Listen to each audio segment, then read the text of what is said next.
Bonjour, nouveau voyage, nouvelle escale. À présent, dans cette séquence, c'est le dénombrement, paragraphe 3.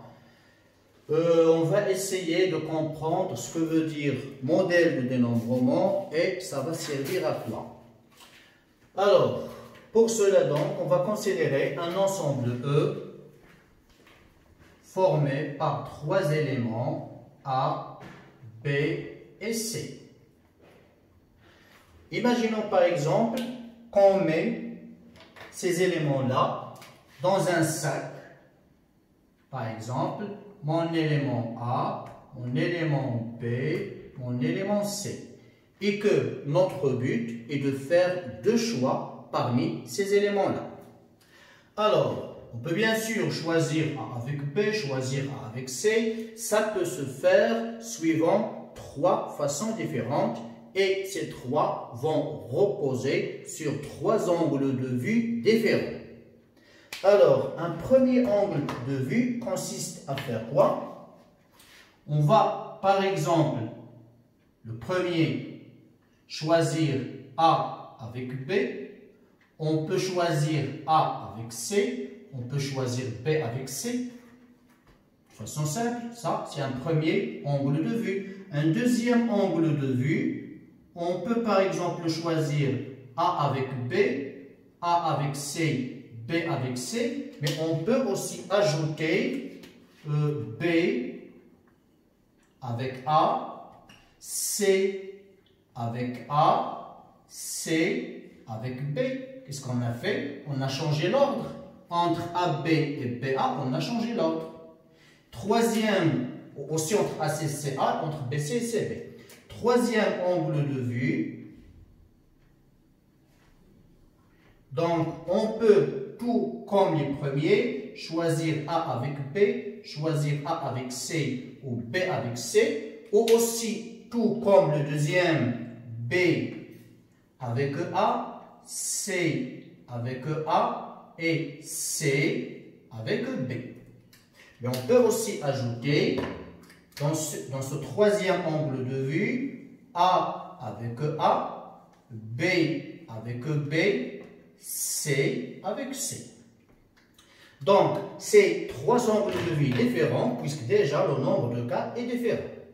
Examinons un peu les différences entre ces angles de vue. Voyez que ici, on considère AB tout seul. Ici, on a AB et BA. Alors ici, puisqu'on considère à la fois AB et BA, c'est pour dire que, en changeant l'ordre, on obtient de nouvelles situations. Et que la situation BA, elle est différente de la situation AB.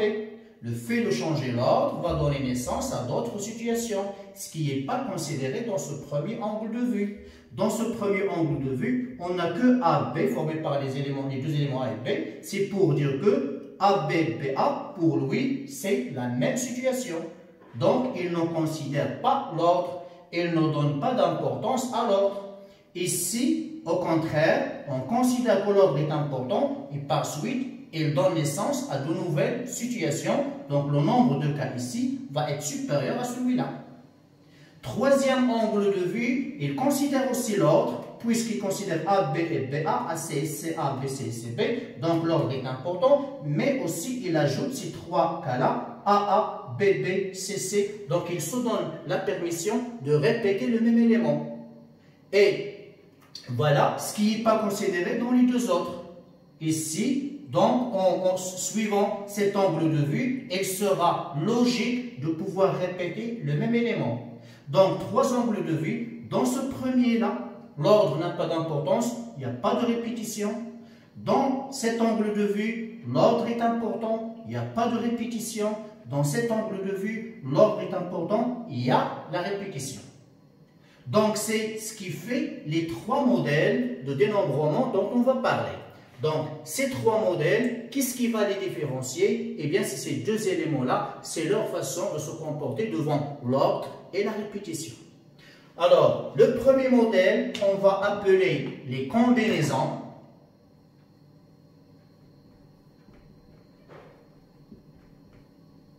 Dans ce modèle-là, l'ordre n'est pas important, pas à considérer, il ne donne pas naissance à de nouvelles situations.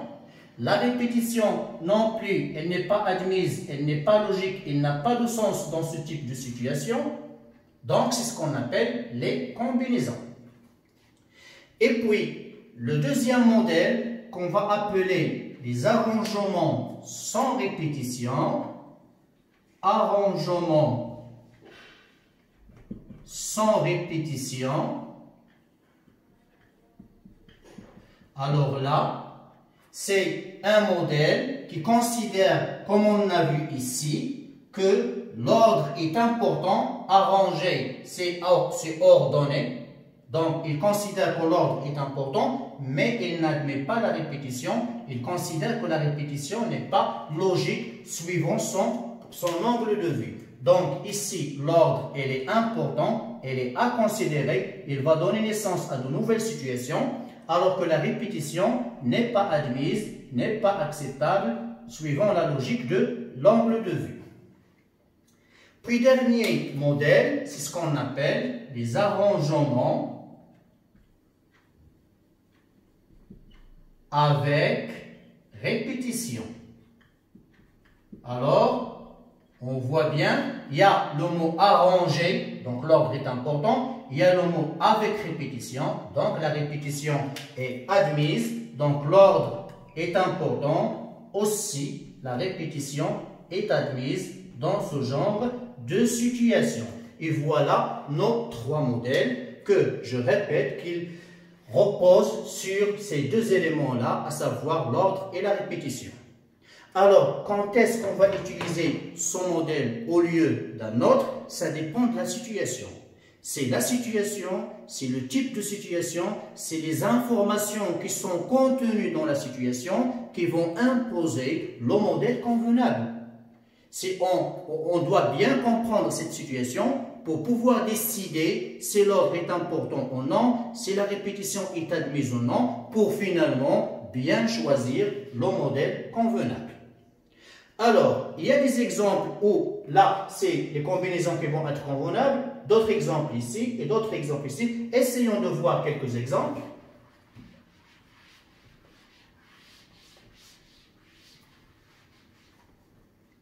Alors, considérons par exemple qu'on a devant nous une certaine classe qui contient un certain nombre d'élèves. Et que, dans le premier exemple, on veut par exemple choisir 3 élèves différents pour faire un certain voyage donné. C'est comme si on a 3 billets d'un même voyage. Et on veut choisir 3 élèves pour leur donner ces billets pour faire ce voyage-là.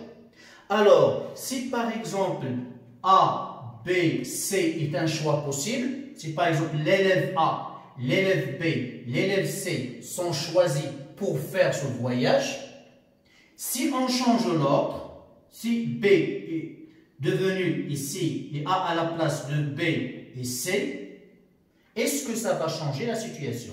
Si je dis que A, B et C vont faire le voyage, est-ce que c'est différent de dire C, B et A vont faire le voyage? C'est tout à fait la même chose. En fin de compte, ils vont faire le même voyage et c'est les mêmes personnes.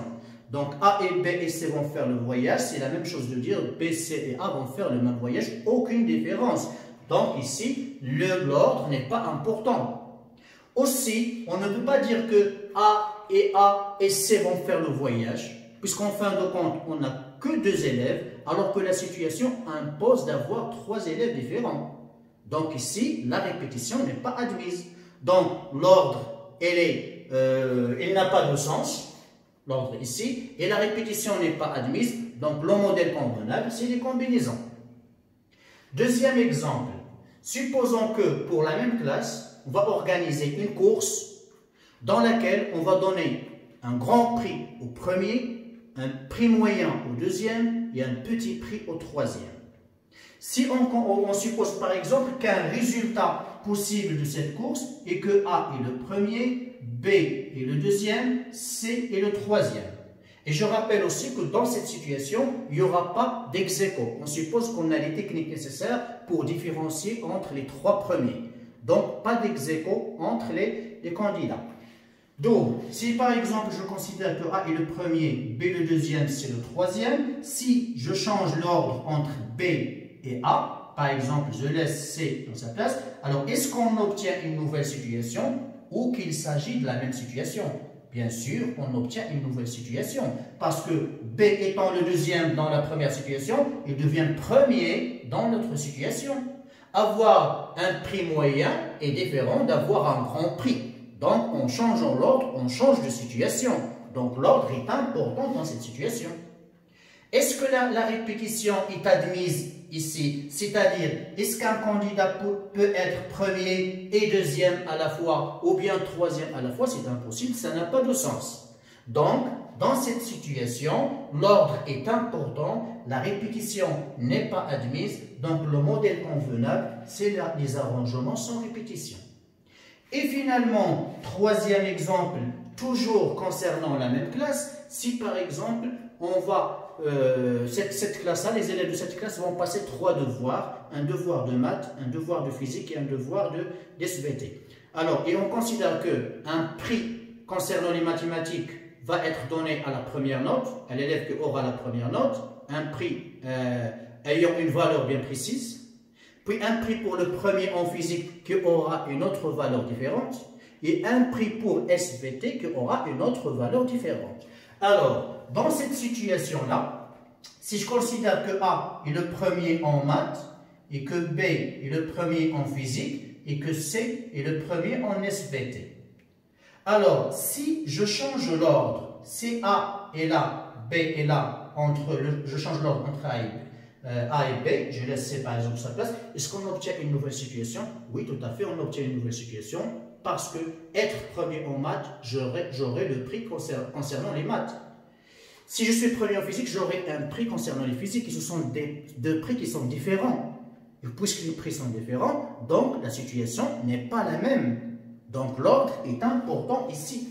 En changeant l'ordre, on obtient une nouvelle situation. Est-ce que la répétition est possible ici? Donc, est-ce qu'on a le fait de dire que A premier en maths, A premier en physique, A premier en SVT, est-ce que ça a un sens? Bien sûr, ça a un sens puisqu'un même élève peut avoir la première note dans les 3 matières ou bien dans 2 matières. Donc, la répétition ici est possible.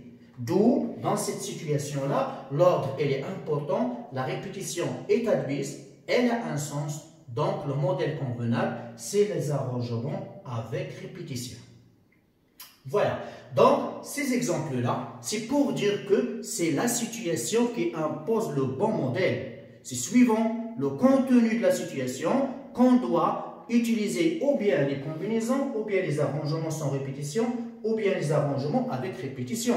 On doit bien comprendre à partir des informations contenues dans la situation si l'ordre est important ou non, si la répétition est admise ou non, pour pouvoir décider sur le bon modèle à utiliser. Sauf que on va insister surtout sur les exemples de tirage. Les tirages, c'est le type de situation qu'on va fréquenter le plus, que ce soit en dénombrement ou en calcul des probabilités. Alors, ça consiste en quoi ces tirages-là?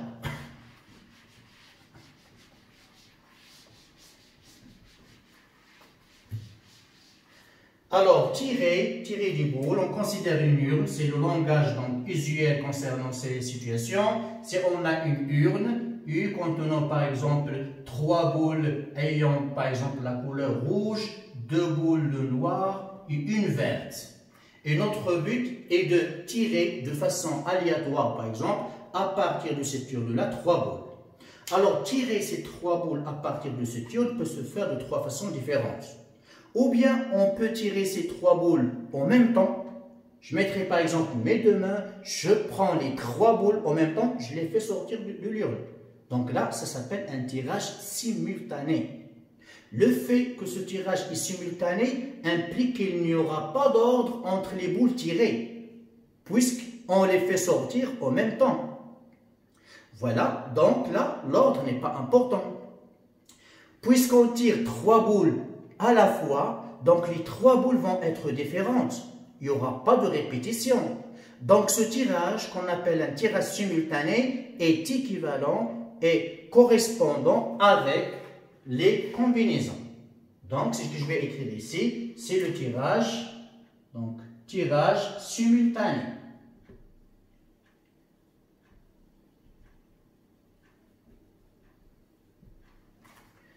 Donc, elle est équivalente à la situation ou bien au modèle des combinaisons. Si maintenant ces trois boules-là, pour les tirer, pour avoir mis trois boules à partir de l'urne, on peut le faire d'une autre façon. Cette fois, on va tirer boule par boule, une par une. Je tire la première boule, je la mets à part, puis je tire la deuxième, je la mets à part, et finalement, je tire la troisième. Alors, ça, c'est un tirage, on l'appelle un tirage successif, puisqu'on tire boule par boule. Successif, donc, ça implique l'ordre. Donc, il y a de l'ordre entre les boules tirées. Il y a la première, puis la deuxième, puis la troisième. Donc, l'ordre est important.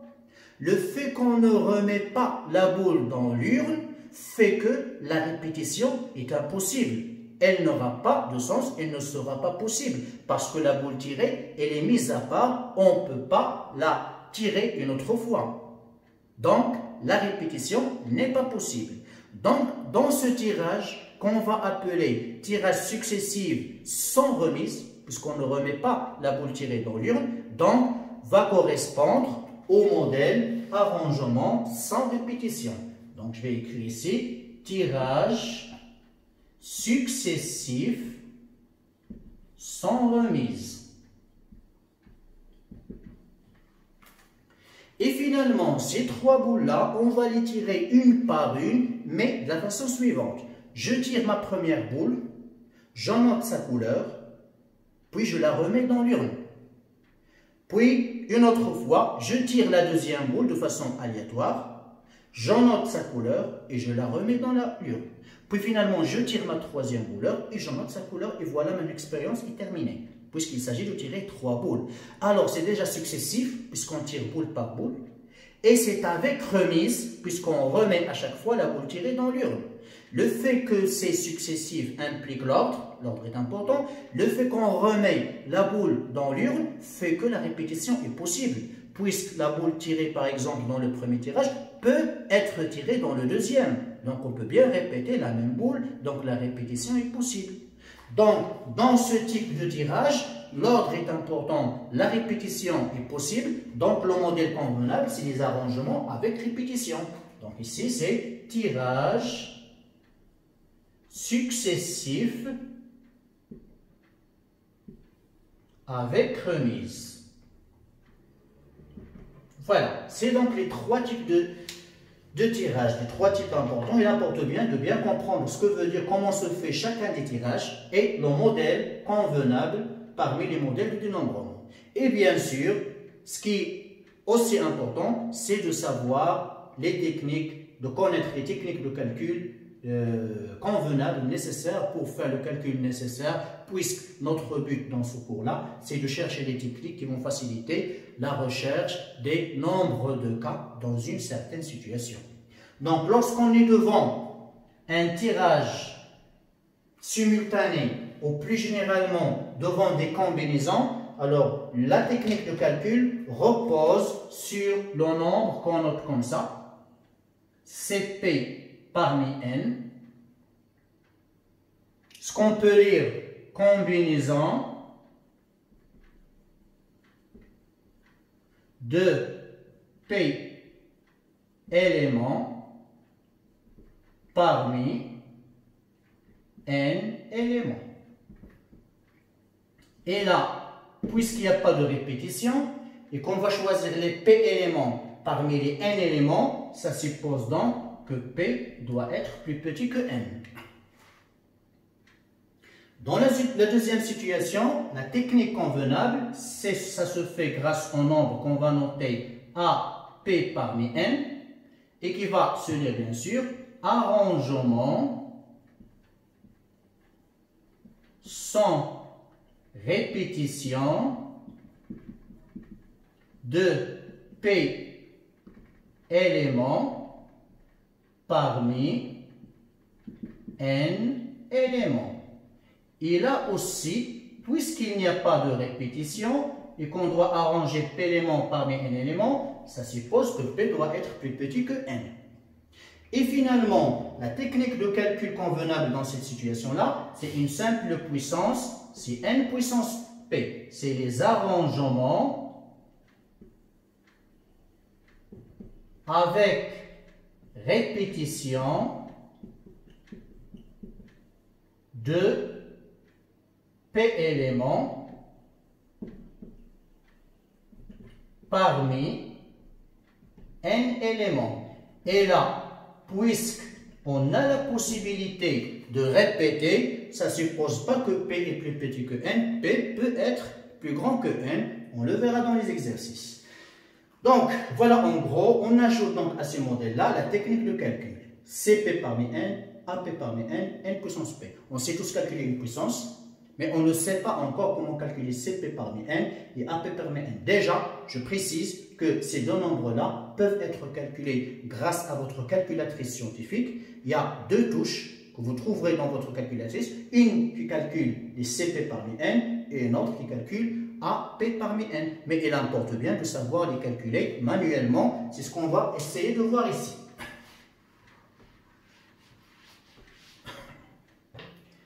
Alors, on va commencer par le factoriel. La première chose qu'on doit donc apprendre à faire, c'est calculer ce qu'on appelle le factoriel. Alors, ça veut dire quoi n factoriel?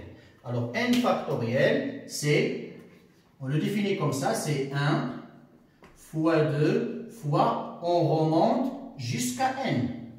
Exemple. Par exemple, si je veux calculer 5 factoriel, c'est 1 fois 2 fois 3 fois 4 fois 5. Je remonte jusqu'à 5. Alors 2 fois 3 c'est 6, 4 fois 5 c'est 20, donc ça donne 120. Deuxième chose, c'est comment calculer le C. La définition des combinaisons. Donc, C, P parmi n, sa formule, c'est n factoriel sur P factoriel fois n moins P factoriel. C'est la formule, bien sûr, qu'on doit connaître. On n'aura pas beaucoup donc à l'utiliser, mais quand même, il faut la connaître. Donc voilà, comme exemple,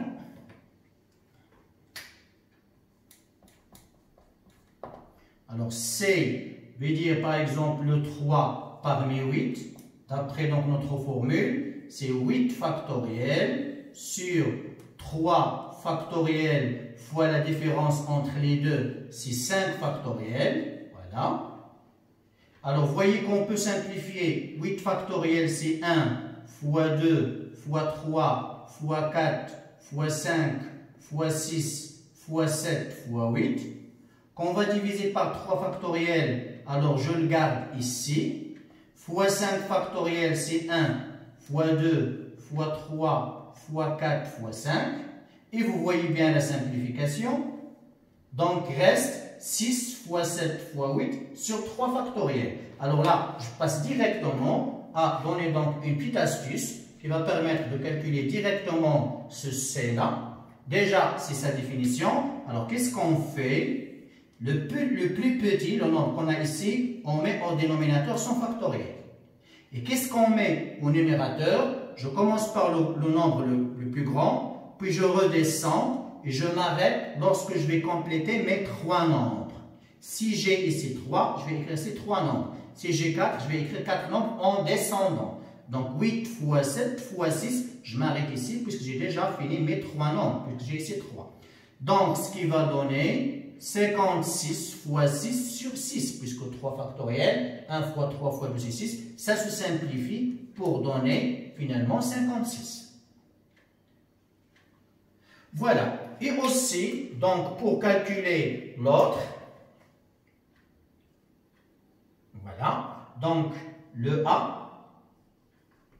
A, P parmi n, sa définition c'est n factoriel sur la différence entre les deux, n moins P factoriel. Ça c'est sa définition. Exemple, Alors, si par exemple j'ai à calculer A, disons 3 parmi 9, alors A3 parmi 9, d'après la formule, c'est 9 factoriel sur la différence entre les deux, c'est 6 factoriel. Et comme ce qu'on a dit ici, puisque le factoriel de 9 c'est 1 fois 2 fois 3 jusqu'à 9, le factoriel de 6, 1 fois 2 jusqu'à 6, il y aurait des simplifications. Qu'est-ce qu'on va écrire? C'est 9 fois 8 fois 7 et le reste c'est 6 factoriel qui va se simplifier avec ce 6 factoriel. Voilà, donc ce qui va donner finalement 72 fois 7. Alors ce qui va donner quoi? Alors c'est 14, c'est 504. Voilà donc notre résultat. Et voilà un peu donc ce qu'on doit connaître à propos de ces modèles de dénombrement. Ce qu'on doit comprendre en fin de séquence, c'est de savoir sur quoi reposent les trois modèles, à savoir les deux éléments ordre répétition, qui acceptent quoi, d'accord? Savoir que chaque modèle, sa relation avec les deux éléments de base, l'ordre et la répétition, connaître les types de tirage et la correspondance avec les modèles de dénombrement et aussi la technique de calcul correspondant à chacun des modèles. Et aussi savoir calculer le factoriel, savoir calculer le C, savoir calculer le A. La puissance, il est bien normal, on sait tous la calculer. Et je rappelle aussi que le n factoriel, le CP parmi n, le AP parmi n, on peut tous les calculer à partir de notre calculatrice scientifique. La séquence prochaine, on va essayer de s'exercer donc sur ce modèle-là en insistant surtout sur des exercices contenant des tirages. Bon courage!